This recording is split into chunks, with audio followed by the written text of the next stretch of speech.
Jungs, wie ist das eigentlich entstanden, dass ihr zusammen ein Lied gemacht habt?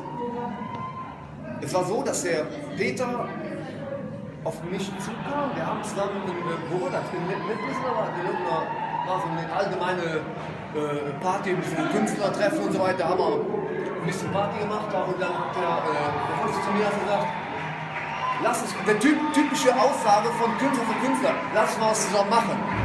Aber der ist der Einzige gewesen, der gesagt hat und auch gemacht hat. Der kam eine Woche später, kam dann eine Idee.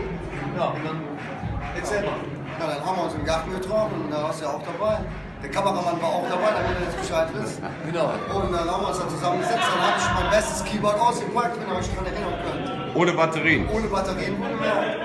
Ja, dann haben wir immer Bier getrunken und zum Schluss waren wir nochmal fertig. Und dann haben wir uns nochmal im Studio getroffen und das war. Und haben das alles richtig gemacht. Du hast Klavier vorbereitet, gespielt und jetzt ist ein Stückchen fertig. Wir haben einen Auftritt zusammen gemacht im Gloria mit der Nummer und so. Hat riesen Spaß gemacht. Ich fand einfach super Nummer. Ich freue mich drauf, wenn am Album fertig ist und ich denke mir, also ich bin stolz drauf, es wird super, dass wir zweimal was gemacht haben. Lorenz, wir sind solide, mit uns kannst du jon, wir wissen ja zu leben und stehen immer in der Sonne. Wir haben Hetz Gold und deine Brüder Licht. Und wenn wir uns denken, dann geht alles auf der Dich. Vielleicht sind wir jetzt komisch, vielleicht sind wir jetzt scheu, doch hast du dieses Trabe, dann weißt du, wir sind treu.